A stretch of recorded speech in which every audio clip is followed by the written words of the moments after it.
Assalamualaikum warahmatullahi wabarakatuh. Perkenalkan, nama saya Zela Nurhaliza dari kelas 2B Akuntansi Syariah akan menyampaikan materi tentang istishab.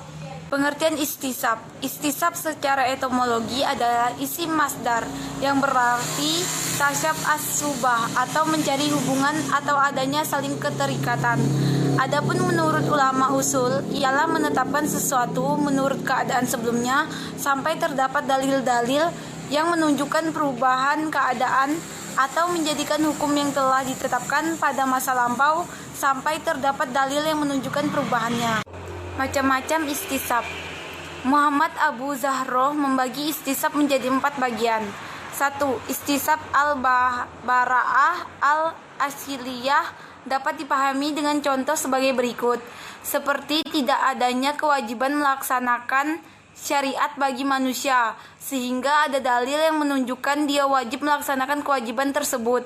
Maka apabila dia masih kecil, maka dalilnya adalah ketika dia sudah balik. 2.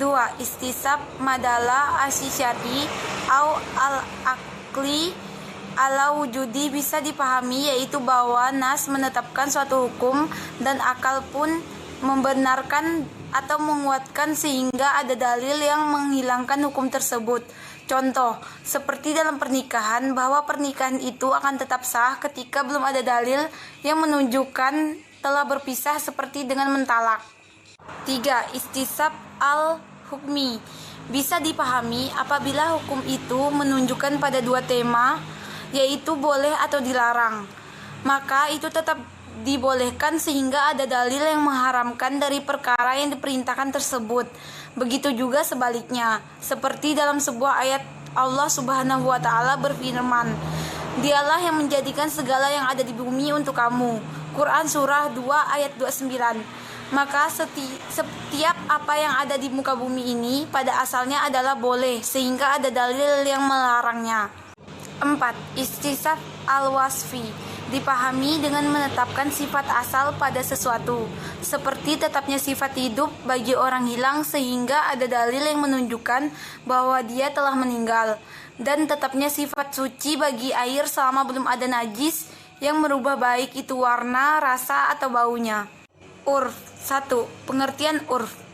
Dari segi bahasa etimologi, urf berasal dari kata yang terdiri dari huruf ain, ra, dan fa yang berarti kenal.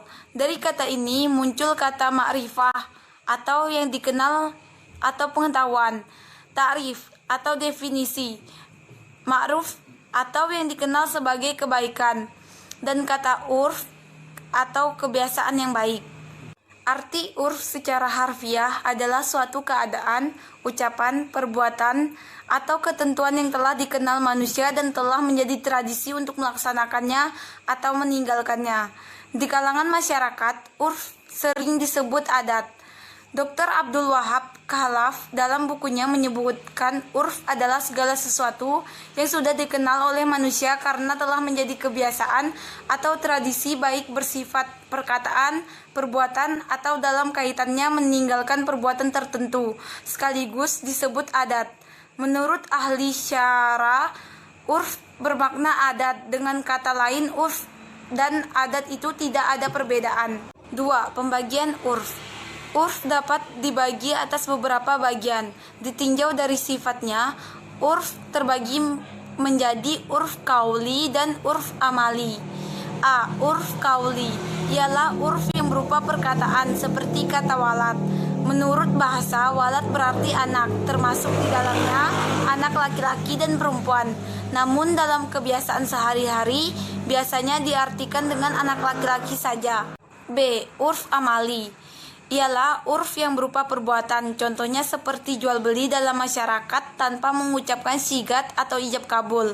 Padahal menurut syara, ijab kabul merupakan salah satu dari rukun jual beli, tetapi dikarenakan telah menjadi kebiasaan dalam masyarakat dan tidak terjadi hal-hal yang negatif, maka syara membolehkannya. Adapun ditinjau dari ruang lingkupnya, urf terbagi menjadi urf am dan urf khas. A. Urf am ialah suatu tradisi atau kebiasaan yang berlaku pada masyarakat luas, tidak dibatasi oleh kedaerahan ataupun wilayah. Dr. Abd Rahman Dahlan, MA, menyebutkan dalam bukunya bahwa urf am yaitu kebiasaan yang bersifat umum dan berlaku bagi sebagian besar wilayah masyarakat dalam berbagai wilayah yang luas.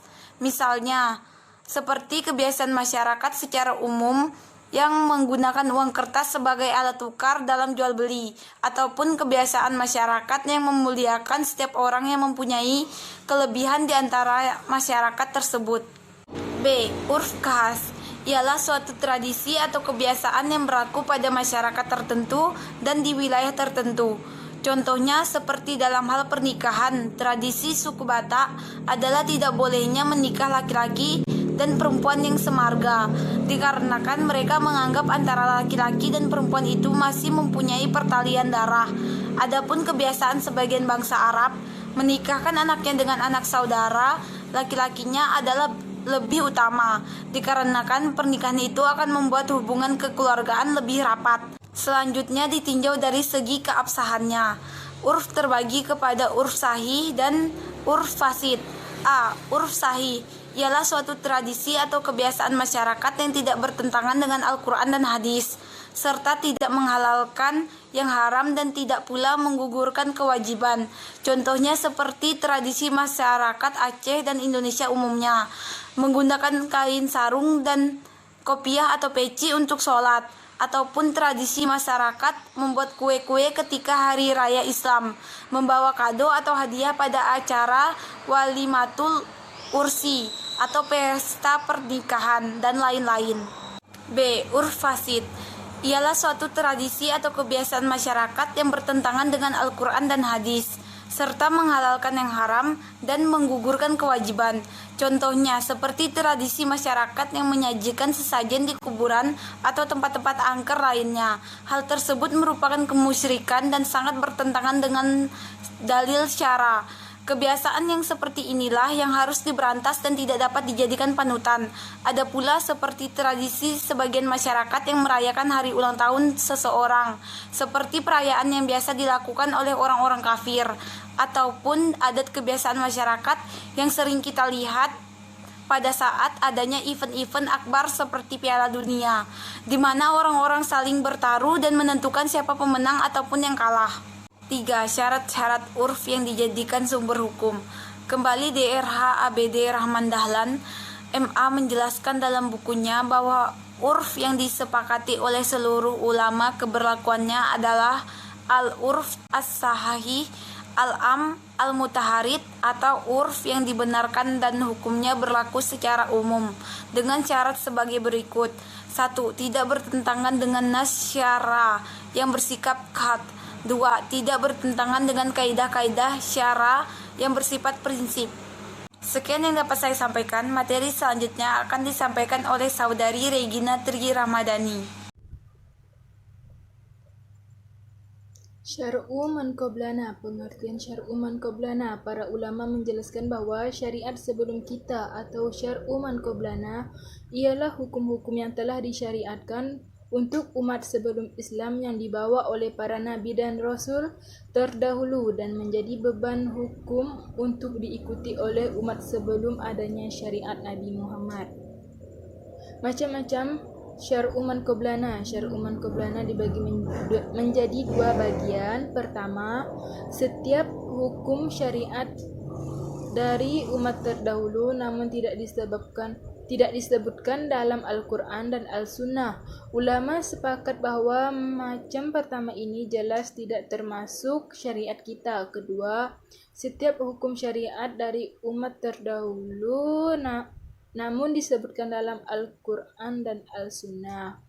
Menurut kalangan Hanafiyah, Malikiyah, mayoritas kalangan Syafi'iyah, dan salah satu riwayat dari Ahmad bin Hanbal, hukum-hukum seperti itu berlaku bagi umat Islam. Alasannya, pada dasarnya syariat itu datang dari Allah juga. Karena itu, apa yang disyariatkan kepada para nabi terdahulu dan disebutkan dalam Al-Quran berlaku kepada umat Nabi Muhammad. Kedua, selain itu terdapat beberapa ayat yang menyuruh mengikuti para nabi terdahulu, antara lain Kemudian kami wahyukan kepadamu Muhammad, ikutilah agama Ibrahim yang hanif. Quran Surah An-Nahl. Menurut para ulama Mu'tazilah, Syiah, sebagian kalangan Syafi'iyah, dan salah satu pendapat Imam Ahmad bin Hanbal, syariat sebelum Islam yang disebut dalam Al-Quran tidak menjadi syariat bagi umat Nabi Muhammad, kecuali ada ketegasan untuk itu. Di antara alasan mereka terdapat dalam Al-Quran Surah Al-Ma'idah ayat 48. Abdul Wahhab Khalaf dalam bukunya Ilmu Ushul Fiqih menjelaskan bahwa yang terkuat dari dua pendapat tersebut adalah pendapat yang pertama di atas. Alasannya bahwa syariat Islam hanya membatalkan hukum yang kebetulan berbeda dengan syariat Islam. Oleh karena itu, segala hukum-hukum syariat para nabi terdahulu yang disebut dalam Al-Quran tanpa ada ketegasan bahwa hukum-hukum itu telah dinaskan atau dihapuskan, maka hukum-hukum itu berlaku bagi umat Nabi Muhammad. Kaul sahabi atau mazhab sahabi. Pengertian kaul sahabi adalah masdar dari qala yaqulu kaulan, yang artinya masdar tersebut adalah perkataan, sedangkan kata sahabi artinya adalah sahabat atau teman. Jadi yang dimaksud dengan kaul sahabi di sini adalah pendapat atau fatwa para sahabat Nabi tentang suatu kasus yang belum dijelaskan hukumnya secara tegas di dalam Al-Quran dan Sunnah. Kaul sahabi juga termasuk salah satu sumber pengambilan hukum Islam setelah urutan sumber-sumber utama yang disepakati, yaitu Al-Quran, As-Sunnah, Ijma', Qiyas. Macam-macam kaul sahabi. Menurut pandangan Abi Zahra, fatwa sahabat bisa terdiri dari beberapa macam.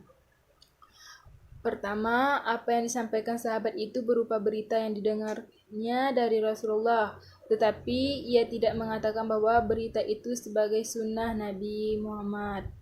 Kedua, apa yang diberitakan pada sahabat itu suatu yang didengarnya dari orang yang pernah mendengarnya dari Nabi, tapi orang tersebut tidak menjelaskan yang didengarnya itu berasal dari Nabi. Ketiga, sesuatu yang disampaikan sahabat itu merupakan hasil pemahamannya terdapat ayat-ayat Al-Quran, sedangkan sahabat lain tidak memahaminya. Keempat, sesuatu yang disampaikan para sahabat itu telah disepakati lingkungannya, namun menyampaikannya hanya sahabat sendiri. Kelima, apa yang disampaikan sahabat itu merupakan hasil pemahamannya atas dalil-dalil karena kemampuannya dalam bahasa dan dalam penggunaan dalil lafaz. Kedudukan kaul sahabi. Mengenai pendapat sahabat, terdapat orang-orang sesudah sahabat dapat diperincikan sebagai berikut. Pertama, pendapat sahabat dalam hal yang tidak ditanggapi oleh akal pikiran. Kedua, pendapat sahabat yang tidak disalahi oleh sahabat lain. Ketiga, pendapat sahabat itu hasil ijtihad sendiri, sedangkan di antaranya sahabat ada yang tidak sepakat dengan pendapat itu. Kehujahan kaulu sahabi. Pertama, fatwa sahabat yang bukan berasal dari hasil ijtihad sehingga tidak dapat dijadikan hujah dalam menetapkan hukum syarak, baik pendapat itu berupa syarak maupun berupa ketetapan hukum. Kedua, fatwa sahabat yang disepakati secara tidak tegas di kalangan mereka yang dikenal dengan ijma' sahabat. Ketiga, fatwa sahabat secara individu tidak mengikuti sahabat lain. Keempat, fatwa sahabat secara individu yang berasal dari hasil ijtihad dan tidak terdapat kesepakatan sahabat tentangnya.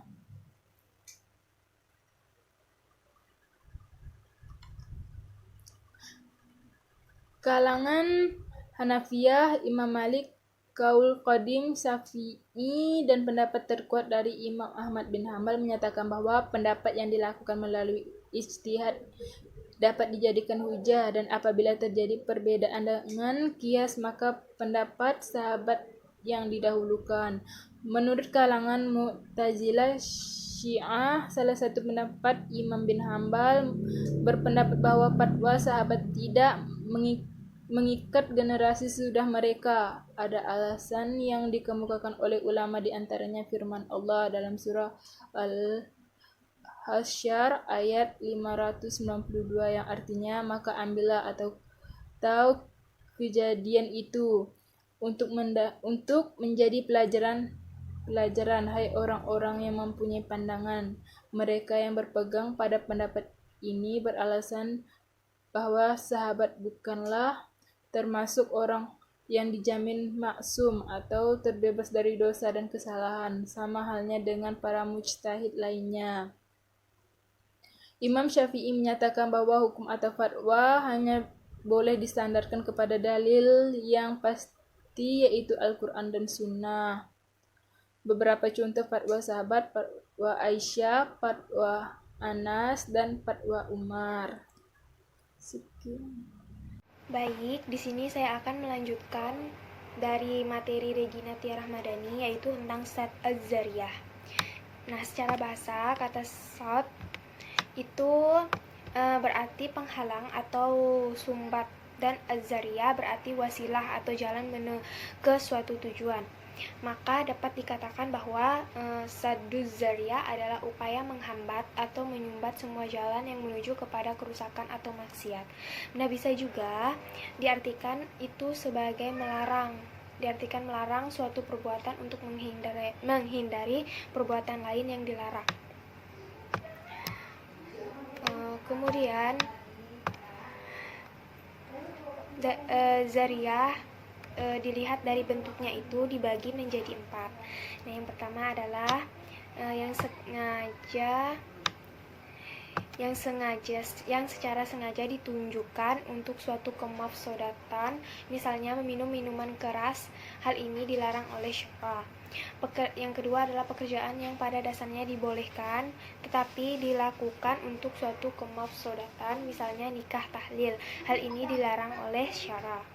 Yang ketiga adalah pekerjaan yang hukumnya boleh dan tidak bertujuan untuk suatu kemafsodatan, tetapi biasanya akan mengakibatkan mafsodat, misalnya mencaci sesembahan orang lain. Hal ini tentu dilarang oleh syara. Yang keempat adalah pekerjaan yang pada dasarnya dibolehkan tetapi kadang membawa mafsadat. Misalnya melihat wanita yang dipinang, tetapi menurut Ibnu Qayyim kemaslahataannya lebih besar, maka dibolehkan sesuai kebutuhan. Kemudian, nah baik, mungkin itu saja yang dapat kami jelaskan. Kurang lebihnya kami mohon maaf jika ada salah yang kata-kata atau dapat menyinggung perasaan, kami mohon maaf. Jadi kesimpulan yang dapat diambil dari makalah kami adalah pada zaman modernisasi ini telah banyak terdapat problem-problem gitu kan tentang hukum-hukum agama, terutama kasus-kasus yang belum pernah terjadi di masa Rasulullah SAW dan para masa sahabat. Banyak orang yang memakai sumber-sumber hukum yang belum jelas kedudukannya terhadap generasi sekarang ini, juga agar kaum muslimin dan muslimah memandang jauh ke depan tentang kedudukan sumber hukum di atas serta kehujahannya terhadap generasi sekarang. Saran yang dapat diambil dari makalah kami adalah melalui makalah kami ini kami mengajak pada kaum muslimin dan kaum muslimat, khususnya kepada para mahasiswa, agar meninjau kembali beberapa fatwa sahabat mengenai kasus-kasus hukum yang belum terdapat di dalam Al-Quran dan Sunnah Rasulullah SAW, serta dapat melihat dengan jelas beberapa perbedaan pendapat ulama tentang kedudukan hukum sumber hukum Islam yang masih diperdebatkan tersebut. Nah, mungkin itu saja, kurang lebihnya kami dari kelompok 4 mohon maaf. Wabillahi taufiq wal hidayah. Wassalamualaikum warahmatullahi wabarakatuh.